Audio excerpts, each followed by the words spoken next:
Now that everyone's got Midjourney, now that everyone can create these nice quality designs so easily, does that mean the market is oversaturated now? I managed to scale it up just Spreadshirt to a total of just over 100,000 euros. Adapt or die. If you are not willing to adapt, you need to accept whatever consequences that may have. Chris, I've been really looking forward to talking to you today because you are a print-on-demand veteran. You've been in the business for ages now, and you're also really skilled at Midjourney, which is a really interesting and valuable combination these days. So I kind of want to start talking off about your print-on-demand story, where you started, where you've been selling, and some of your lessons that you learned along the way, and then transition into Midjourney and how we can sort of utilize that tool now to make the print-on-demand life a lot easier. So let's start off with your story. Like, when did you start with print-on-demand, and where did you start selling? Sure. First of all, thanks for having me. Thanks for coming on. We need to go back pretty far. Okay. I got into print on demand in 2008. So that's been quite a while now, 15 years. And the way I got into print on demand, I don't know whether it's a common way to slip into the industry, but at the time I was just out of university and I had gone on a backpacking trip, as many people do once they finished with their studies. Was in Southeast Asia, and then after a couple of months, I came back to Europe, and I actually already had a contract for a job at a consultancy firm, and I was really looking forward to just starting to work. Everything you had worked towards is finally converging, and they're like, let's go. But mind you, this was 2008, and I think we all kind of know what was in 2008. While I was on the beaches of Thailand. For the younger people watching, just... Oh, sorry, for the younger people, yeah, the great financial crisis is what they call it nowadays. So while I was in the beaches of Thailand, the world was going to shit. And when I got back, I unfortunately was informed by my to-be partner, as in boss, that unfortunately the firm is deciding to let go everybody that they can let go. And future employees are always easier to get rid of.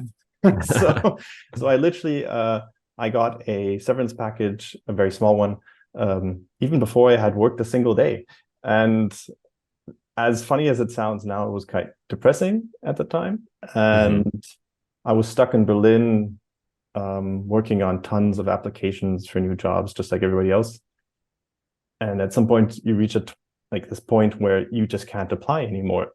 Yes, you're just waiting for the next round to finally happen.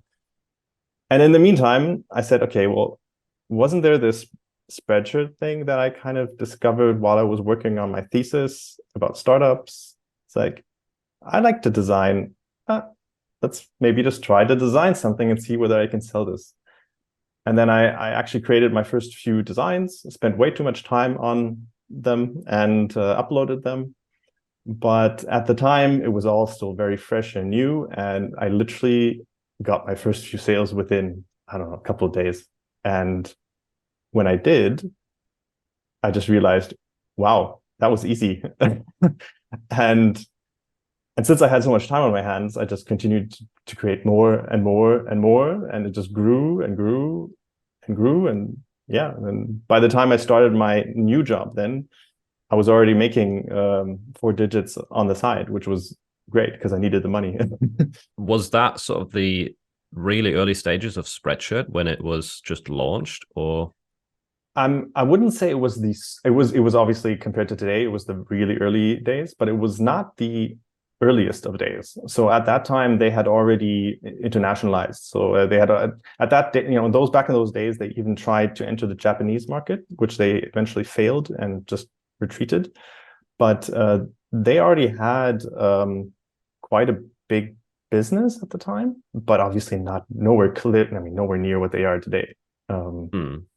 I think the point where they are today only really kicked off when they started running their first TV ads in 2010 or 11, I think, which was a risky move for them at the time because it's expensive.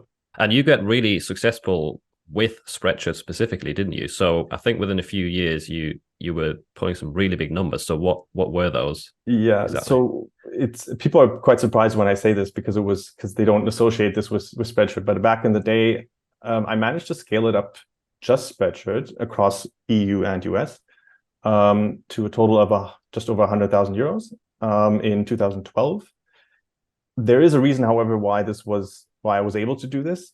Back in the day, I must admit that the way their algorithms worked was very, very heavily, it favored those who had already had success, and they had no limit to how much exposure you could get on the front page. So if you sold a lot, you would get a lot of exposure. And nowadays it works differently because they try to distribute it and limit it per account, right? But yeah, so a lot of the designs that sell today, I mean, many of them were copied from me. I obviously got inspired by others as well, but it's part of the game. Yeah. So you're not making 100,000 on Spreadshirt anymore, but no. That was your high phase in sort of 2012. No. I don't think anybody's making 100,000 on Spreadshirt nowadays.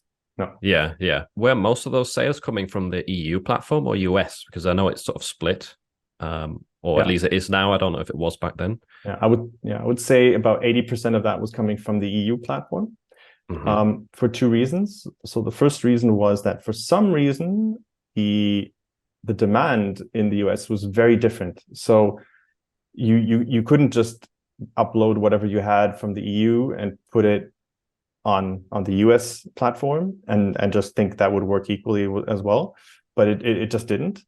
And also, this is a tiny detail that a lot of people don't know. Back in the day, Spreadshirt's primary business wasn't as much marketplace driven, but very much their create your own designer. And the detail is that back in the day, they had these, what do you call it? Plot printing, where they had these foils that were cut out and you were limited to 3 colors. So it wasn't actually DTG printing as you would normally do today. And that type of design, like the very sort of, not modest, but like simplistic, clean design was very popular in Europe. It's very popular. And the fact that you could change colors basically meant that the create your own designer was very, very successful there. But yeah, so it was an 80-20 split roughly. Yeah. Okay. Yeah. So the customization aspect has always been quite big with Spreadshirt, has it? Yeah. Another aspect, just to add, is that it was very difficult back in the day to publish your designs on all of the EU marketplaces because they initially tried to limit that you couldn't actually do it. You had to stay within your local market. And in order to publish on another marketplace, you would have to create another account for that. But there was a bug in their code that got exploited by a lot of people who were big sellers, where you could relatively easily take your design on the one platform and just spread it on the others. And all right, okay. So that worked. So you could accelerate your growth with that little trick. And I'm guessing not too many people knew about it or knew how to do it. It was so tricky. You had a big advantage. It wasn't as easy to do. It wasn't, you had to figure out how it's done, but then, I mean, technically anybody could do it, but you had to understand how it's done. And it wasn't a secret, to be honest. But you had to do the extra work. Would you say that Spreadshirt is still a good platform to start out with today? It depends on what your objective is. If your objective is to learn, then I would say, yeah, it's worth also spending time on Spreadshirt because it's easy to get into. It's an easy pricing system. It's also maybe a different target audience, so you'll get insights into what different customer groups buy and what they don't buy, and every single marketplace algorithm works a bit differently. So it teaches you to kind of adapt to different situations. Monetarily, I must admit nowadays that it would not be the primary place where I would focus my energy.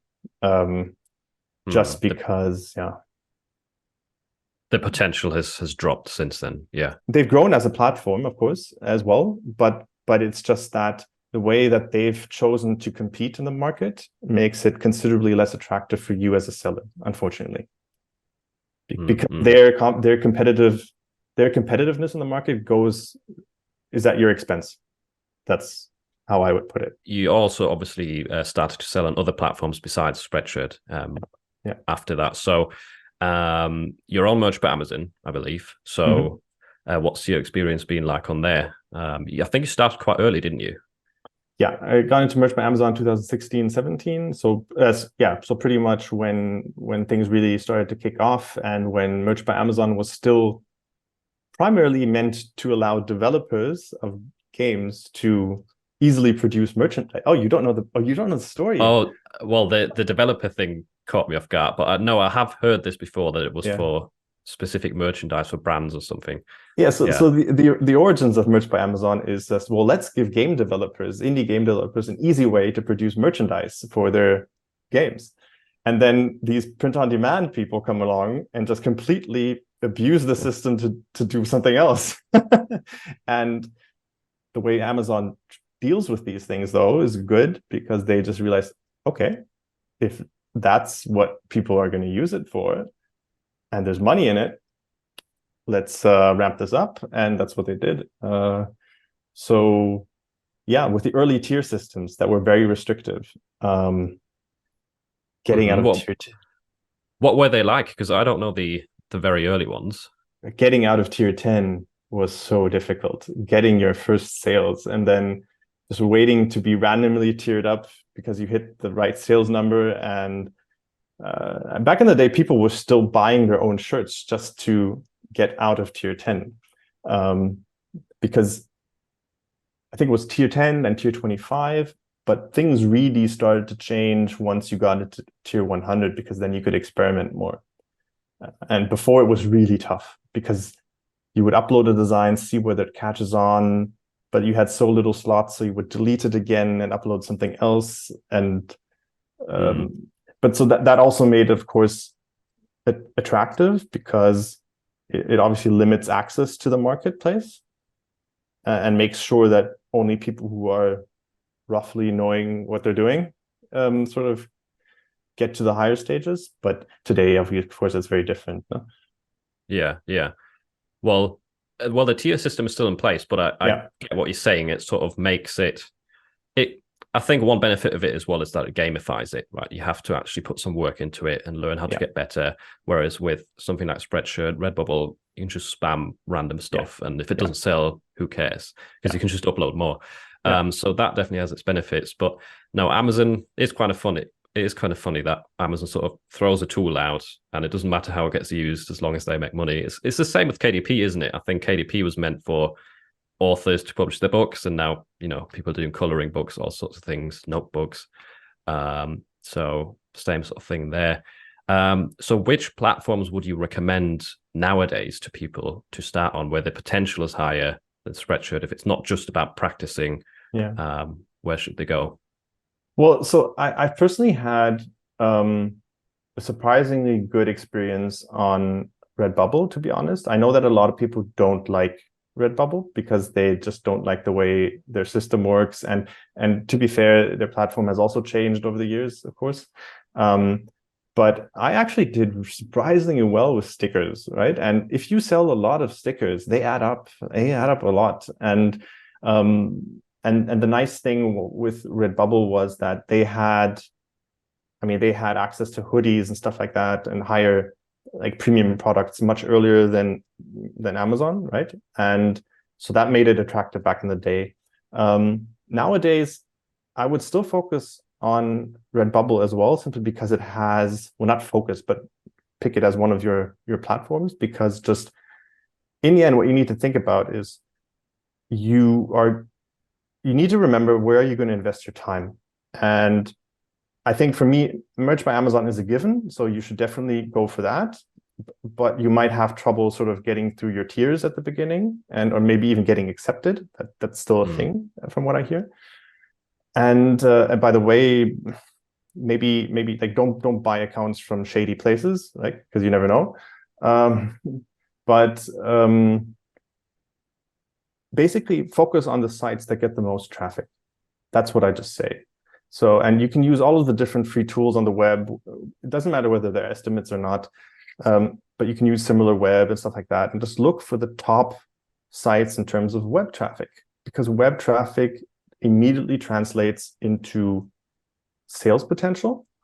And then the only other factors that matter in the end is how easy is it for you to get exposure on that platform.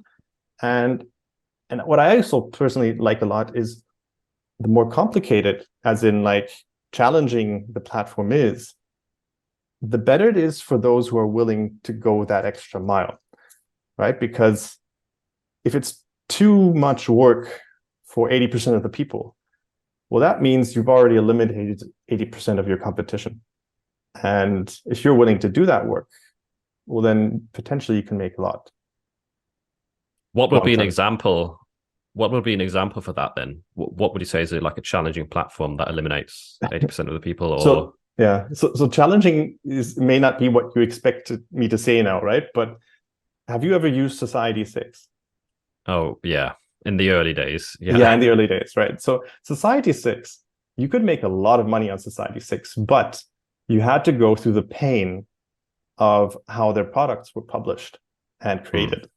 And yeah, I mean, we're not going to argue it was horrible. It was a horrible experience. Still is.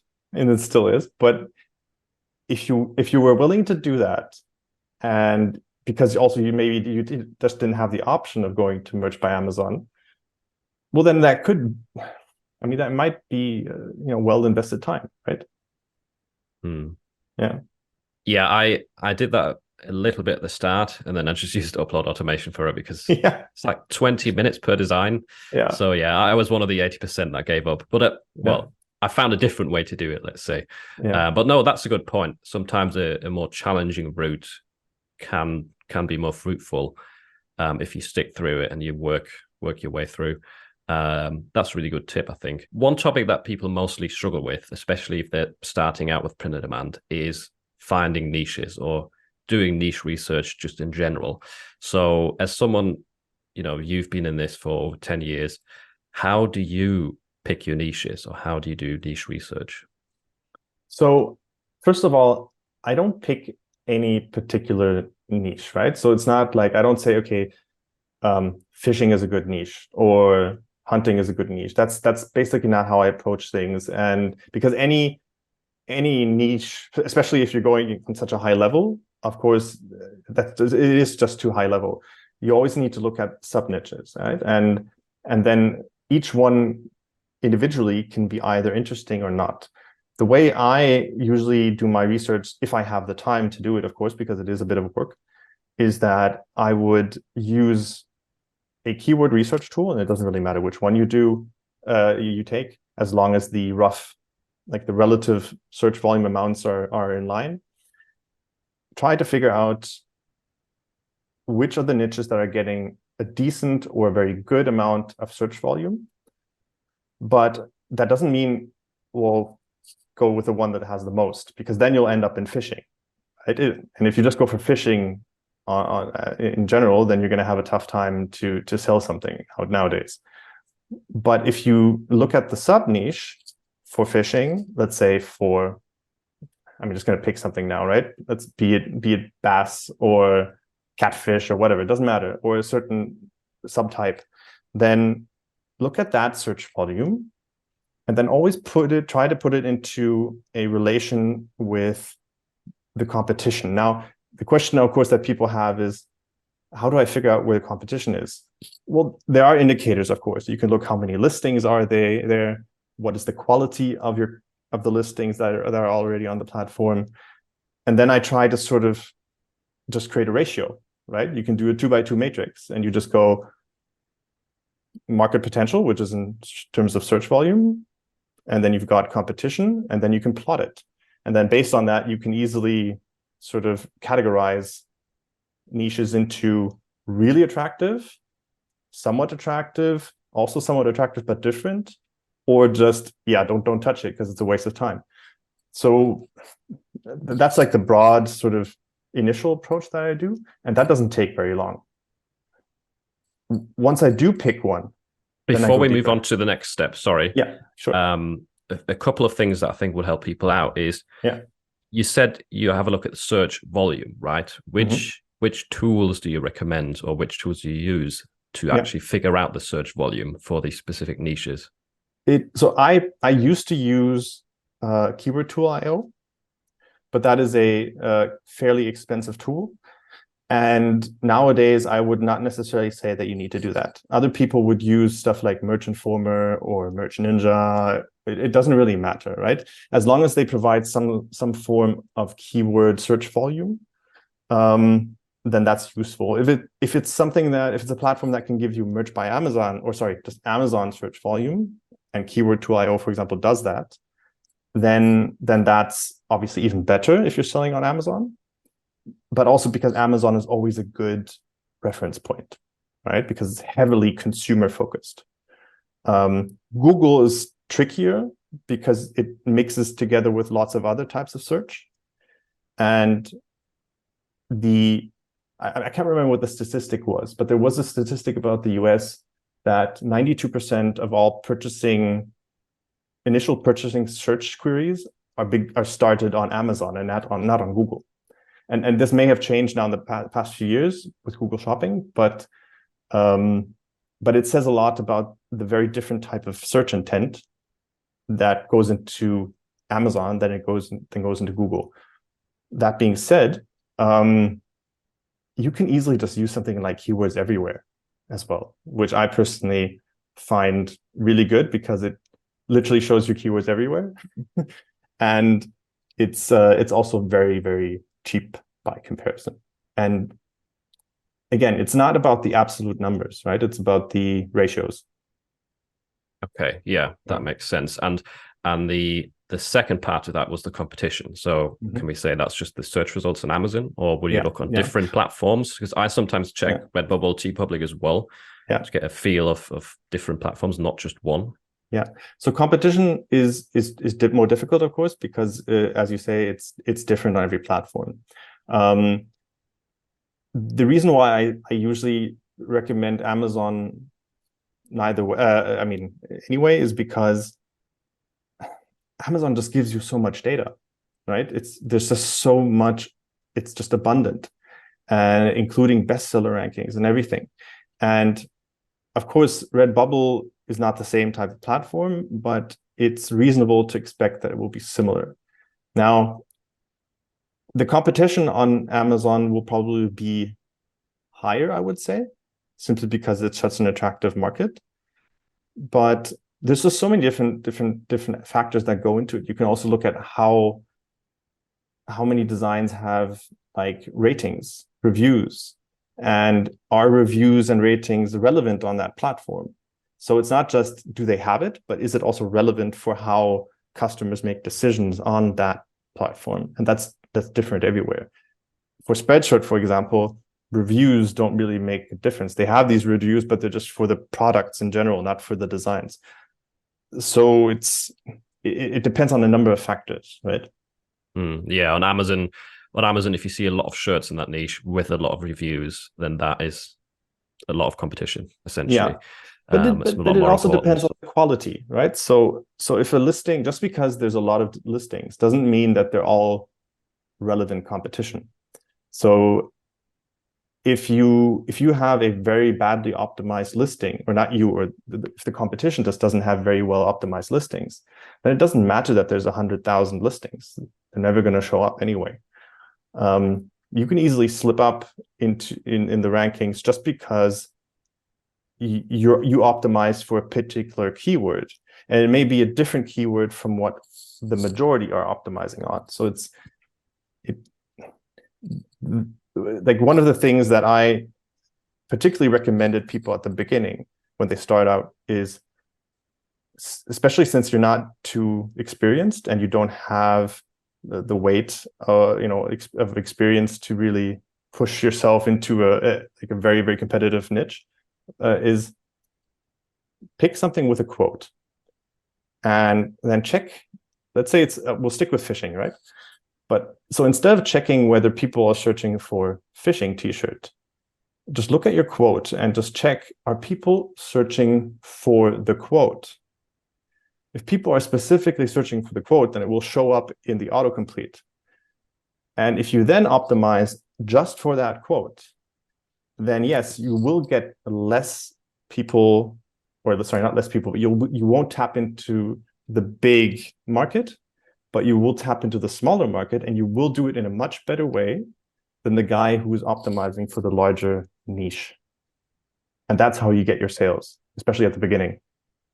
And you can move up, and this is the benefit. Once you get some sales there in the small market, Yes. you can move up to the broad one. Yes, yeah, exactly. Yeah, exactly. So it's cool. You had an oil rig example, I think, or analogy that I heard in a past podcast, which was quite cool for this. So do you want to recite that? So the reason I used the oil analogy was because my before my sort of self-employment life, I worked for a large multinational oil company, and I like to use the analogy because it's very, very fitting. So the way oil exploration works is that you drill a lot of holes, and you don't really know for sure how much is in the ground. You can kind of guess, because there's tools to help you estimate the seismographics and everything, and geology, but you won't really know until you drill. And once you start drilling that hole, sometimes you'll see a little bit of oil seep through. That's a good sign. But sometimes you'll also strike nothing, and then it's just, okay, move on. And then sometimes you'll hit absolute gold, and then it'll just shoot up. And then once it does, that's when I say, okay, you found one hole here, but all my other holes were all over the place somewhere else, because I was kind of trying to just cover as much space as possible. But once I find oil here, well, then I start checking around that hole. Well, and then those are basically the sub niches that you then sort of dive into within the larger, broader niche. And each one of those wells will be different. Some will be more attractive, some less. But that's proven to be very, very effective for me. Yeah, I can attest to that as well. It's sort of, sometimes you find a working concept or a working sub niche, and then you try similar stuff for similar niches, or you apply the concept to other niches, and it just works. And you have to do a lot of groundwork, covering all that space to be able to say, I need to go deeper here. You just can't do it from the start. And you've actually got a service as well, or sort of a report on niches, right? Where you do niche research for people, which I thought was really interesting, and some people listening might be interested. So how does that exactly work? And where can people find it as well? Yeah, so the it's called the Heidorn report, because my last name is Heidorn. We're gonna have to spell that out for people, because I'll put it in the description. Yeah. But the reason it's called that way is because one of my customers at some point, they just started calling it that, and then I just embraced it and said, okay, we're just going to rename it that way. It's just awesome branding. Okay, and so I started this 2019, and it was just sort of an experiment that we did at the time, checking with a lot of people whether it's something that they were interested in. And it's a bi-weekly merch strategy and research report, where basically you get 2 to 3 reports each month, and every time it's a new sort of broad niche with 3 sub niches that I then really break down in tons of detail. So like really quantitative, like with statistics, charts, numbers, keyword research, also with ideas for designs, though of course you're not supposed to necessarily copy them, but sure, if you want to, you can.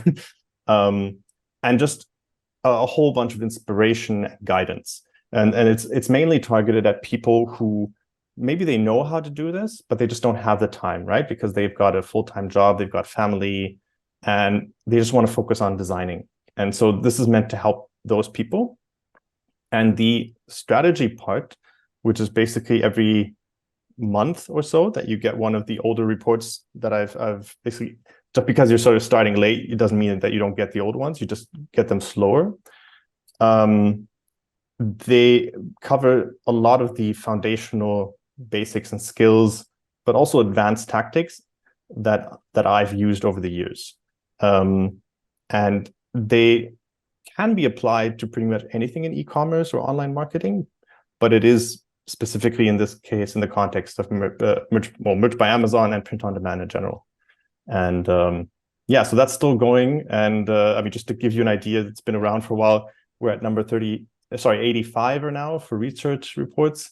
And there's roughly 18 strategy reports. Yeah, that's really interesting because, I mean, I'm the same myself. I prefer designing. I find research quite boring, and it takes so much effort. So I think a lot of people can relate to that.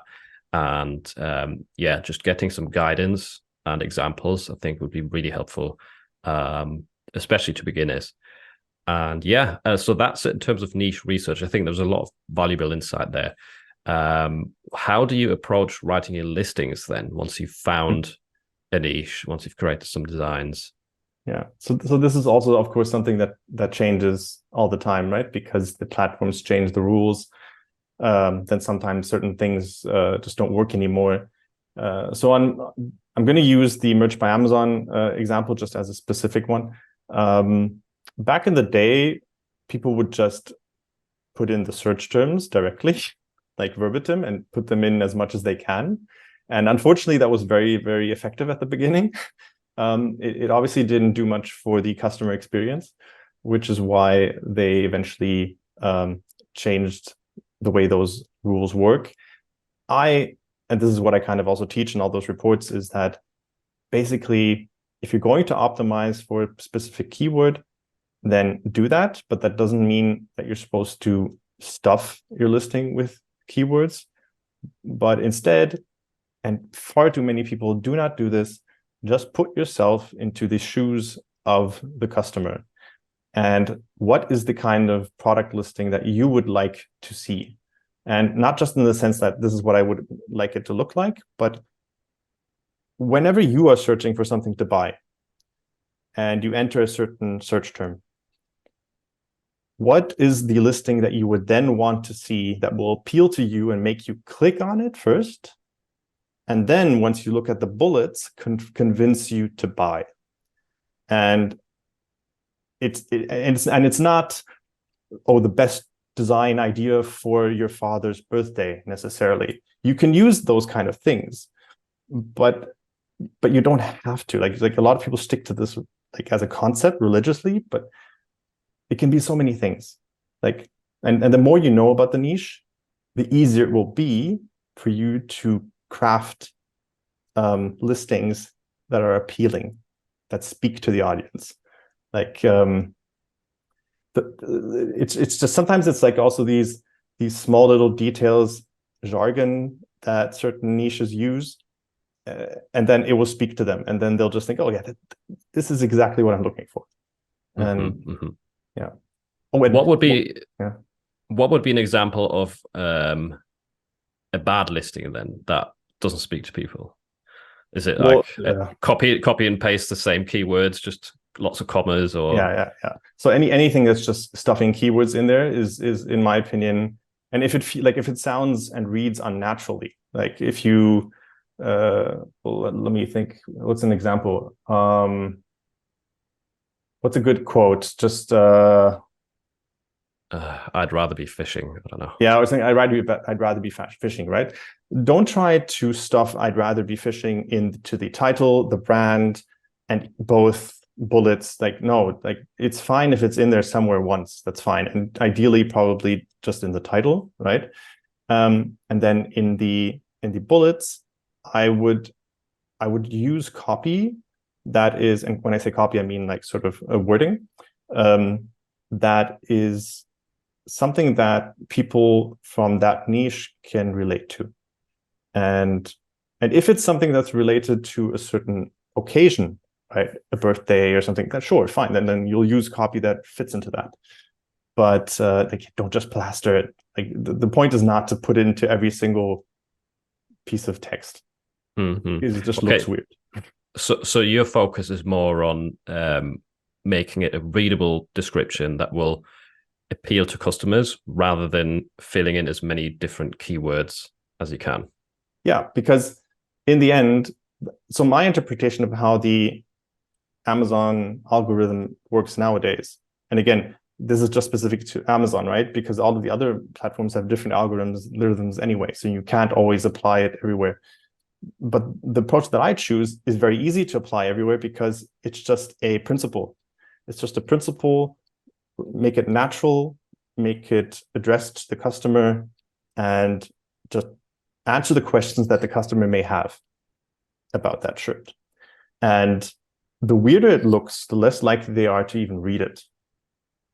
And I land on so many product descriptions where I just look at this description and I'm like, yeah, I would have bought it until I read that. Okay. And then because it's a reflection of the seller, right? Yeah, it kind of puts you off, makes it look unprofessional in a sense. Yes. Yeah. Yes. And remember, customers don't know that your listing is merged by Amazon. They will think that you're just one of many sellers. And if they see like gibberish, well, they're probably going to think it's from China or something. And that may be a reason for them not to buy. That's true. I often read reviews on Amazon shirts and it says, oh, this seller was really fast or really slow, or they don't even realize it's Amazon selling this stuff. So you kind of can give it a bad image if your description looks kind of dodgy. Moving on from that topic then, this is the last question before we move into the Midjourney topic, by the way, for anyone who's listening for that. From your experience, because you've sold a lot of designs in the past, what sorts of designs sell best? And what I'm thinking about here is, don't give away your best niches. I mean, is it original designs? Is it designs with just text, with graphics, or both? Like, people, I think, often don't know, should I copy the best sellers or should I come up with a new idea?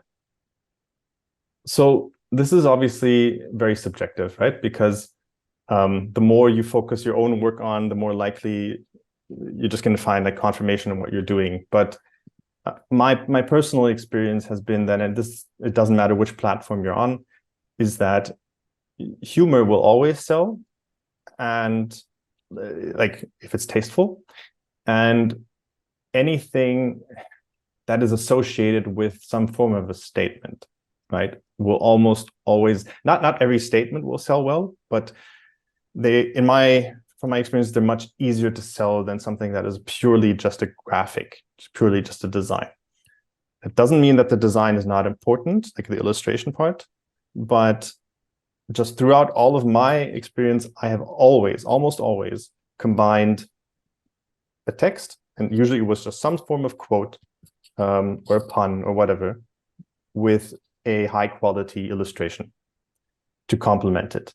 And usually that's been a very, very good recipe for me. Back in the day, you wouldn't have to do such high quality illustration. There, it would have been enough to do an icon in a color and then just text in a different color. But today, of course, the expectation is a bit higher on the customer's end. And but generally, those always work. The only difference, though, is again, don't just do all of the stuff that's been done 100 million times. The only reason I was able to remain reasonably successful over time was because I always tried to look for the thing that no one had been doing yet, or very few had been doing. And that's a lot of work, of course. That's the research part. But the payoff is potentially very, very high and very long-term, because you manage to kind of entrench yourself in a new kind of market. And what I've also been very successful with is the more specific something is to a niche, in terms of also the words that are used, the lingo, or like an inside joke, which is very often not obvious to the outside observer. The outside observers don't find those niches because they don't understand why they work. To give you an idea, and this is kind of a borderline design because it was kind of using like a very subtle what do you call it, reference to a musical, a very subtle reference. And when I say subtle reference, it was just a few numbers. That's it. But unless you understood what those numbers refer to in that story, you wouldn't know what the design is about. But everybody who knew that story and was a fan knew exactly what it was about. And those are the best. And that's the fun for the person wearing the shirt as well, is that Yes. nobody gets what they're wearing, and then there'll be one person walking past like, that's perfect. So looking for inside jokes, which is hard because if you don't get them yourself, it's really hard. It's really hard, but once you find them, they sell for a very long time, very reliably, and you almost get no competition. Almost.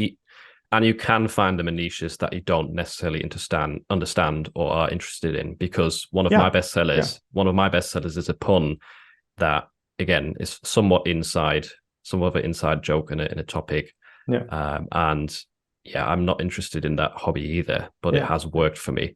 And I was sort of the first to spread that design across multiple platforms, which helped. So that's definitely good advice. How did Midjourney come onto your radar then? With all of this? So the link to Midjourney was not due to print on demand. So it was towards the beginning of last year. As some people may be able to imagine if they've been in the game for a longer time, is that at some point you feel like you've almost seen everything and you kind of need a taste of something new, just also to see something else, and you need some intellectual stimulation. And so I decided, okay, I'm gonna check out something else. And it was not Midjourney initially. It was just a whole bunch of, I had a blog that just covered a whole bunch of tech. And I found that just by writing about topics, I would learn more about them. And then sometimes I would find something that I'm interested in. And then one day I just ran into Midjourney, right? Everybody was talking about Midjourney in August last year, July, August. And initially I decided, okay, this is interesting because I've always been interested in design and art, and I also have a penchant for technical stuff. So let's try this out. And I got a subscription, and I burnt through my subscription within 2 hours. and then I decided I need to cancel this right now, because otherwise I'm going to get addicted to this and not do anything productive anymore. Seems like it worked. Well, it did for 2 months, okay. and then 2 months later, I just kept seeing it, and then it kept getting better. I'm like, maybe I need to dive deeper into this, because I keep seeing myself get attracted to it, and then that's what I did, and I got really, really deep into it around September, October. And really try to start understanding how does this work. And it just felt very, very natural to me, because it's a convergence of so many things that I enjoy. So it's the art aspect, but also very technical, because it's essentially you're prompting in a command line, right? Which feels strange to most people.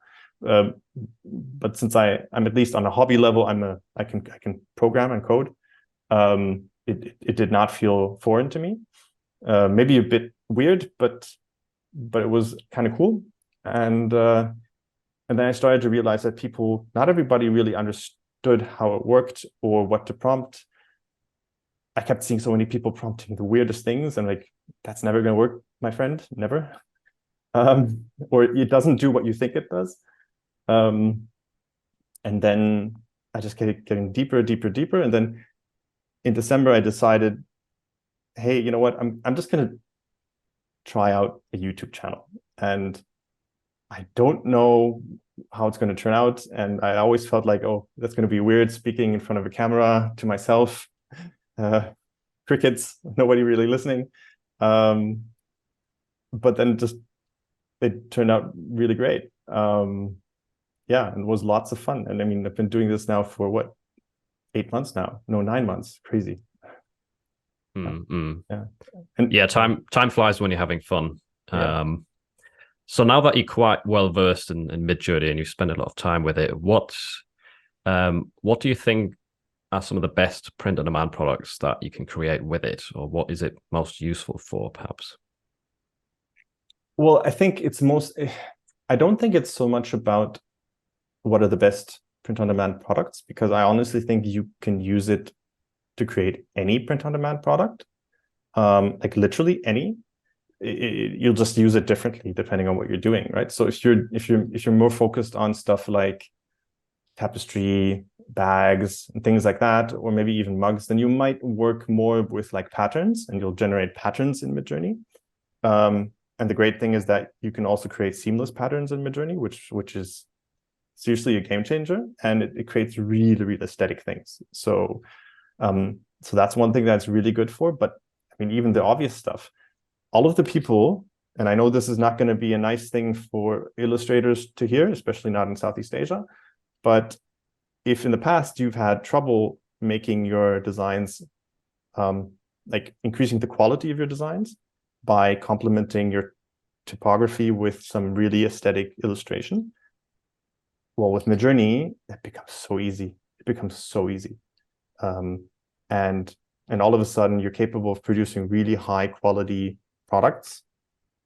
And it doesn't matter whether it's a shirt, whether it's a mug, a hoodie, really doesn't matter. And if you're into doing stuff that has no text, yeah, you can do that too. I mean, the simplest prompts will literally churn out something that is amazing, like really amazing. And it's not just print on demand. Like, this applies to so many other industries where you can just use Midjourney, and it's not just random images. So the only limit is your imagination, in my opinion. And your skill with the prompting, I suppose. Yeah, well, yes. Sometimes you imagine something, but you struggle to prompt it to get the right result. That's perhaps true. That's true. But I think it's not as complicated as people sometimes think it is. My biggest recommendation to people is to not necessarily look at other people's prompts, because from what I've seen is that, especially if you're in the main Discord of Midjourney, which is the platform on which Midjourney is obviously used. If you're in the official Discord in the newbie channels, don't pay attention to what people are prompting there, because they don't know what they're doing, and it's not their fault. It's just that they're looking at other people. But once you've understood some very basic concepts about Midjourney and how to structure a prompt, then it is really kind of like using building blocks, and not overthinking it, not injecting these weird words like 8K, 4K, UHD, Unreal Engine, blah, blah, blah. That doesn't do either it doesn't do anything, or it doesn't do what you think it does. But it's mostly also not necessary. Do you have any tips then for people who are currently creating t-shirt designs, for example, in terms of how they should structure your prompts? You said don't put Ultra HD, Unreal Engine in there. What should people try out to get better results? So maybe I'll give you a very concrete example, right? So a very simple prompt that you can use, and sorry, I just wrote one down earlier, or I was checking my previous work, but one thing that really, really works great is something as simple as t-shirt design on white background, so that you can then cut out the background later on. And then your niche design, and that works mostly with sort of big niches. But so you've got t-shirt design on white background, firefighter niche, flat illustration style, and then ideally a negative prompt that says no mockup. That in itself will already produce a lot of really great stuff. And you can replace the firefighter with whatever else niche that you can think of. You don't need a lot more words. If you then want to get more specific, yes, of course, then you'll replace the firefighter design with something that's more specific for what you really want to see. And then, because otherwise it'll just give you something generic. But that's really mostly all you need. And then you cut that out, you vectorize it, and then you add your text or no text, depending on what you're doing. And it really is mostly that simple. It can get more complex if you want to do more, but it doesn't have to be. Yeah, I agree as well. And I've also found that sometimes simpler prompts work surprisingly well. And that's not to say you're not going to get any results with longer prompts, but I feel like some people make it more complicated than it has to be. If I may add one detail there, the reason why I always recommend to start off with shorter prompts first, and maybe even just with a few words initially, is that if you add a long prompt right from the get-go, you are probably never going to understand which words in your prompt are the ones that are making a difference, or what is basically creating the output that you don't like. The best way to find out what certain words do in a prompt is to incrementally add words every single time. Now, I know that uses up more of your credits, of course, on Midjourney, but that's kind of necessary to learn. And as you learn more, the more effective you get, and the less credits you'll need. So it's a process. And for people who are not starting out, but who are maybe a bit more advanced, have been doing it for a while, is there anything you would recommend trying out, such as working with seeds, working with image references when they're creating print-on-demand designs, or have you got any extra tips for them? So I don't think that seeds are necessarily, I don't think that they're really necessary if you're working with print-on-demand. At least I can't really think of a particular reason why, unless you want to recover an old design for whatever reason. Seeds are more useful in a different context. But I mean, you can of course use things like stylization, like if you use the stylize parameter, if you like to have something that starts going a little bit off the rails, if you don't want to stick too close to your prompt. So that's something that you can experiment with. And I actually think that print on demand might be a good place to use that parameter. Whereas in other cases that I work on a lot, where you need to have consistency and more control, then they're not really the best thing to do. I would also not necessarily recommend starting off by using that kind of a parameter, because it adds so much stylization. And in the context of Midjourney, stylization means that it will start to interpret your prompt differently than you think for the sake of creativity. Then it means that what you're seeing is not necessarily directly linked to what you're prompting, and that can kind of prevent your learning experience too. So trying to remove stylization is more effective for learning, but then you can really go crazy with it if you want to. But then there's also other things, like they introduced the weird parameter, and that can be quite fun, especially if you're working with like kawaii designs, anything else cartoonish.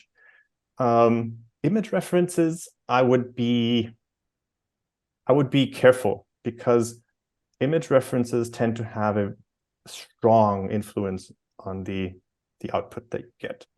And sometimes it can actually prevent you from getting what you need.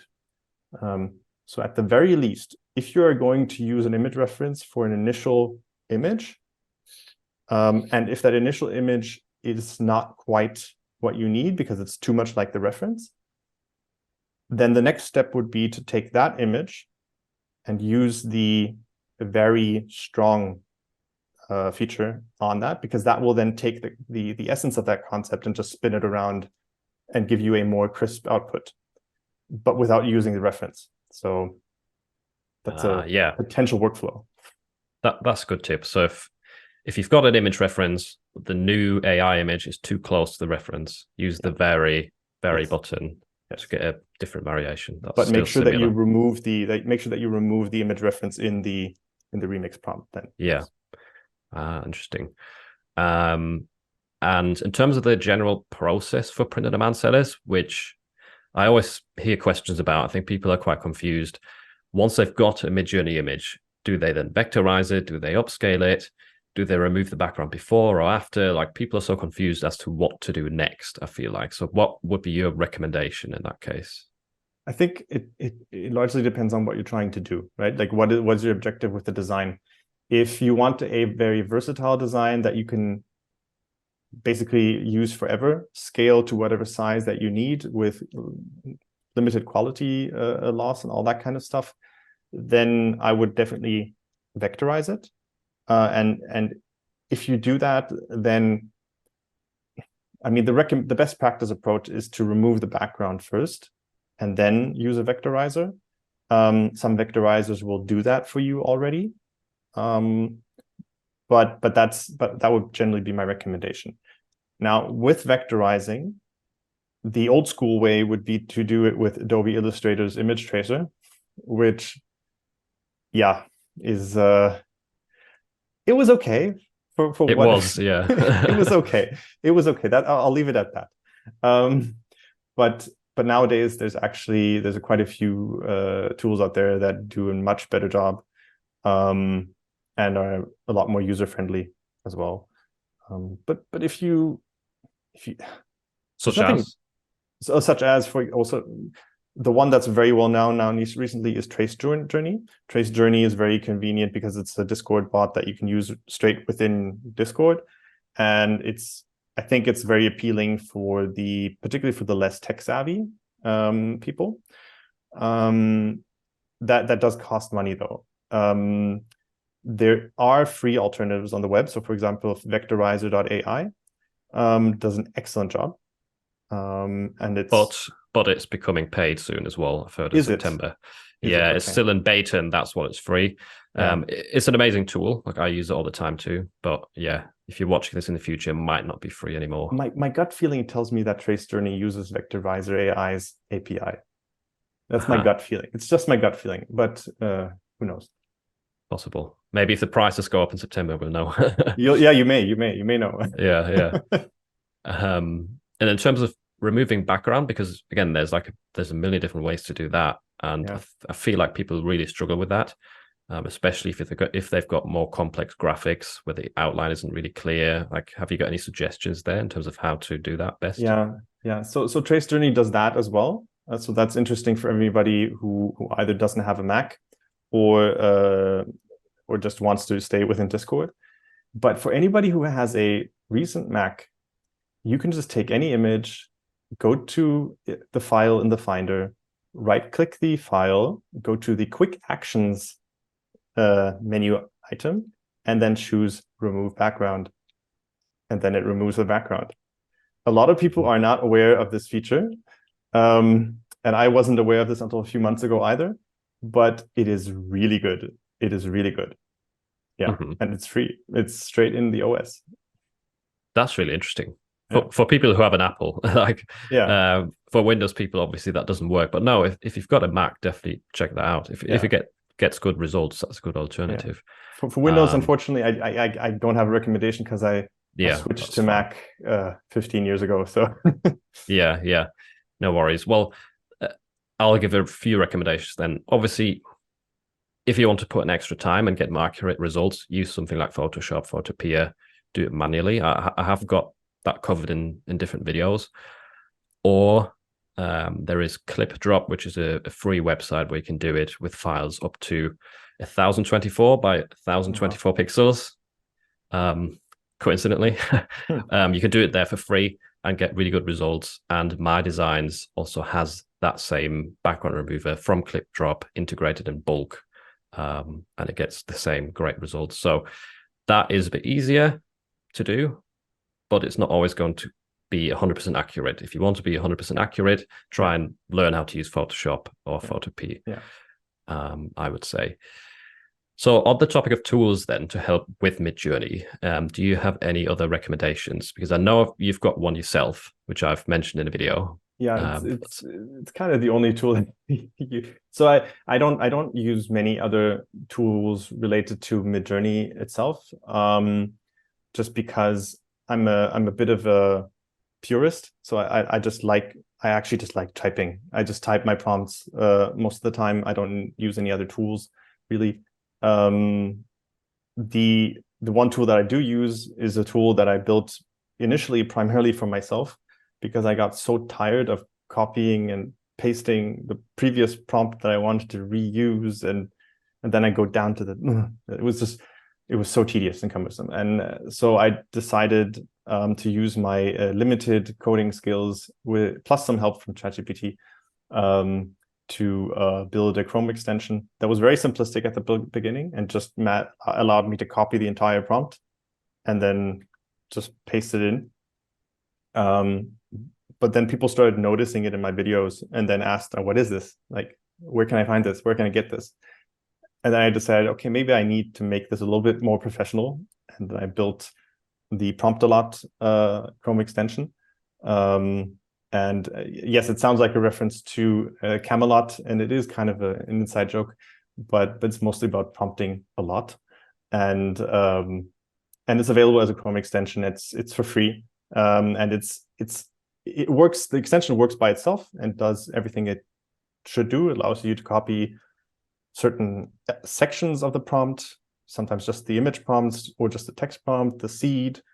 But it also does a whole bunch of other things now, like it makes it really easy to delete your designs to just a click of a button. Some people want to upscale all 4 images with one click, it does that too. And then it's essentially also just a helper extension for my other project, which is the Promptalot website, which right now is still somewhat limited, but it's meant to become a repository for all of your prompts, workflows, like a central management platform for you. Yeah, that's the one that I use because it saves a lot of time. Yeah, and I've started using it as well, and it is really, really handy because that's what Midjourney lacks, I think, is shortcut buttons, easy ways to save prompts, stuff like that. So it's nice to have a platform that can integrate quite seamlessly with Midjourney or Discord, and that is also free. Like that's obviously the best part. So yeah, I'll leave a link to Promptalot in the description, which is where you can find the actual browser extension and the place to save your prompts. So yeah, maybe just as a small disclaimer, that you can save your prompts all for free. The only limitation that people may want to know about is that the amount of private prompts that you can save is limited at some point. It's limited at 100. So as soon as you want to go way beyond 100 private prompts, then there is a small sort of subscription fee, but you don't need to choose it. You can just, if you're happy to have your prompts public, then there's no issue. Then it's 100% for free. And that adds value to the platform as well, because some people just go there to discover prompts, right? So, so that just as a disclaimer for everybody. Yeah. And 100 prompts is a lot of prompts. So that is a lot of free private space, let's say. If I look at some of my users, it's not a lot. No, okay. What's the top directory of prompts? Is it thousands or? No, not yet. But the top guy is at 700. 700. Wow. Yeah. Crazy. Someone's been using up their credits for sure. So here's a question that I see all the time on my YouTube videos, because I do print on demand plus Midjourney quite a bit as well. And that is, now that everyone's got Midjourney, now that everyone can create these nice quality designs so easily, does that mean the market is oversaturated now and there's no chance of, succeeding? I think it's almost the same question that everybody who's afraid of AI is asking, just in a different context. And I think the answer is also the same. Those people who are willing to embrace the technology, learn how it works, will be able to significantly increase their efficiency and the quality of their output. And they will always be able to compete in that market if they're willing to learn and understand the constantly changing rules of the game as well. And if you want to stay long-term in this business, it's always going to be like that. You're always going to have to adapt and learn new things. I don't think it's oversaturated. I mean, people have been, we talked about this before. It's never saturated in that sense, because people have been asking this for years. Every year, people ask the same question. Isn't it already oversaturated? Like back in 2012, I'm guessing. Yes, people were already asking this. Yeah, it's always the same thing, and yes, is there more supply than there was 10 years ago? Of course there is, but the question is there also more demand? Yes, of course there is. Is it in the same sort of ratio? I don't know. I can't tell you. It depends. But if you're good, if you know what you're doing, and if you're willing to go the extra mile, you will always be able to compete. I don't know what it will always be that you'll need to do to compete, because that will change. But you can. And I've seen people get into print on demand just a couple of years ago, and now they're making hundreds of thousands, literally just on merch by Amazon. And yes, so what they did is they learned how to use ads. Okay, kudos to them. They learned how to use ads, and the old guys who never wanted to learn how to work with ads, well, yeah, sorry. it's kind of the game, right? It is a function of your input. It's not a 100% perfect correlation, because some people are more predisposed with their skills and talents and experience. But if you're willing to put in the work and you work smart, like do it in a clever way, you're always going to find untapped niches. You're going to find new topics, new trends that weren't there 2 years ago, and you can capitalize on those all the time. And notice how we haven't mentioned designs in this discussion, when Midjourney is a design tool, right? So people are thinking now that they can design stuff, they can become successful, when there's so much more attached to it, which they maybe just don't know yet, because they've only just started hearing about print on demand. But there's just so many other vital processes that are involved besides just designing, that Midjourney is definitely not the print on demand killer, which makes everyone else, like everyone, obsolete. It's a stock platform killer. That's what it is. That's what it is primarily, in my opinion. It's a stock platform killer. But again, I think it's also, people need to look at it differently. Think about what it took a person to compete in this market 2 years ago, 3 years ago.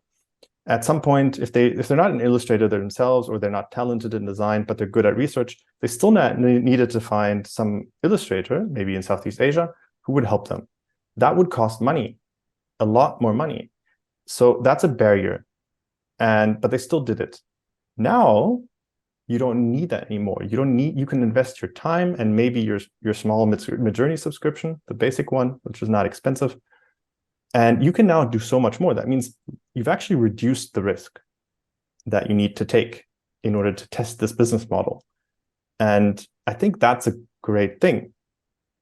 So I wouldn't focus so much on, is it saturated? No, just give it a try. And then you'll see, you'll notice.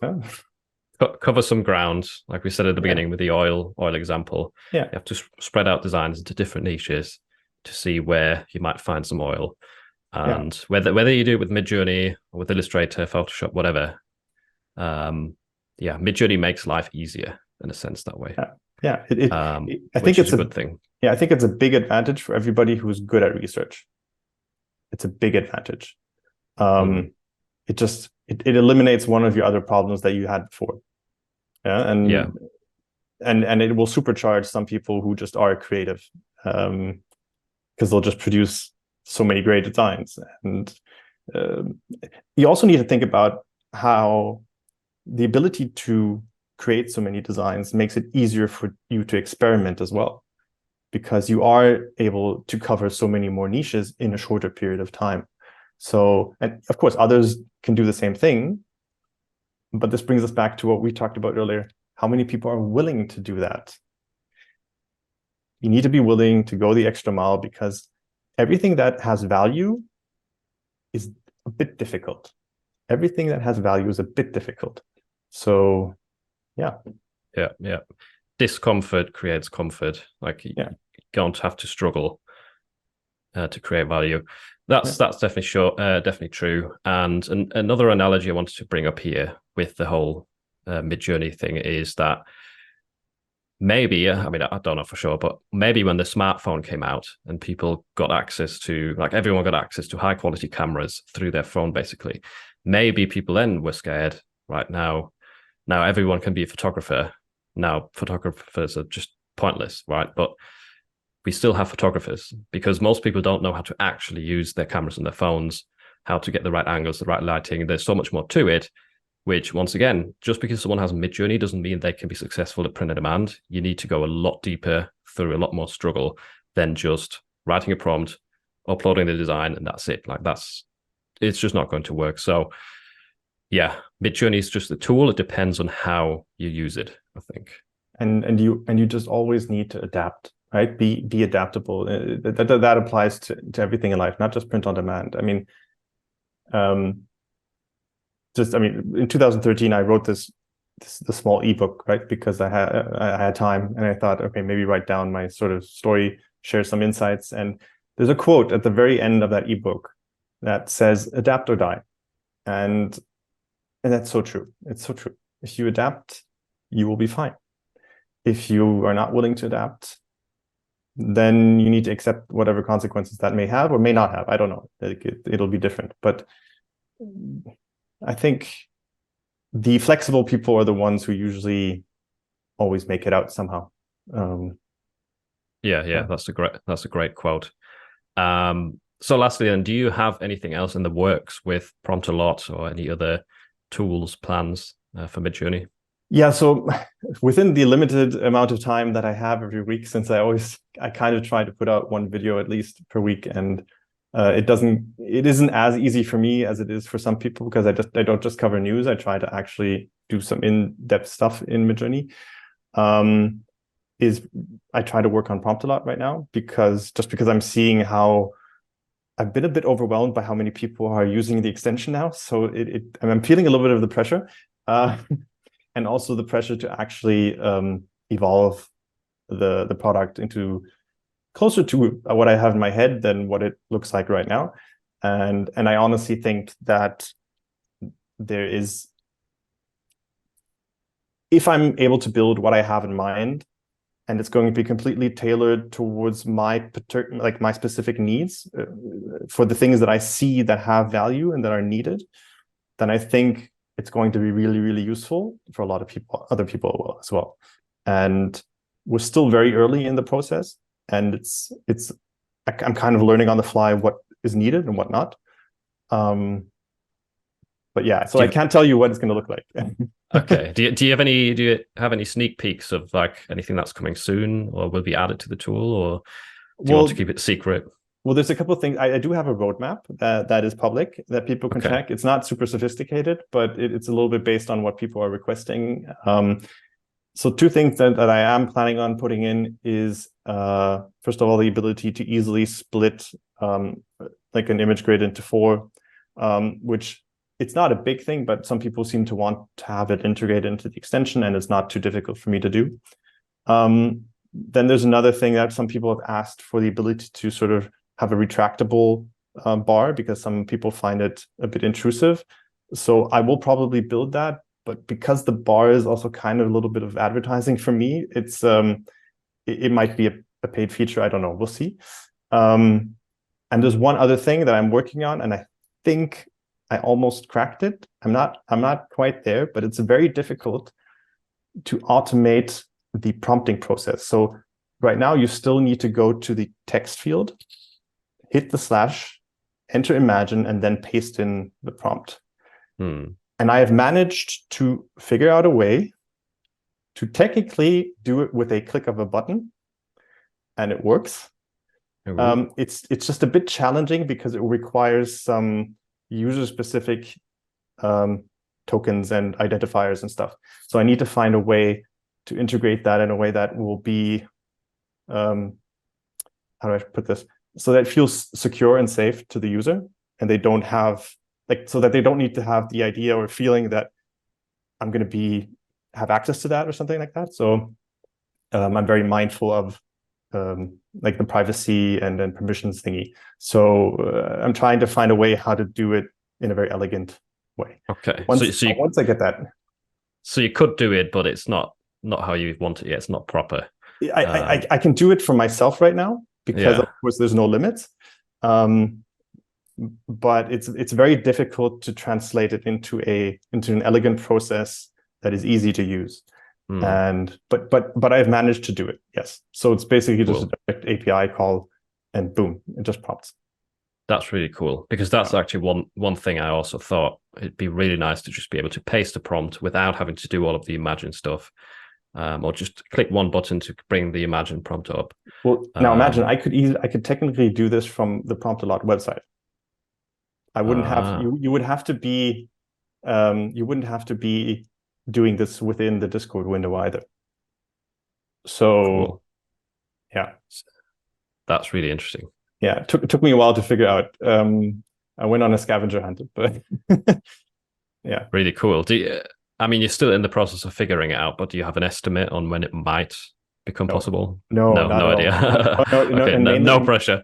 No, mainly because I need to build some some internal UIs within the extension for like when you're in Discord, that will allow you to kind of manage that data that I need from you, or that I need from you, but that the extension needs from you.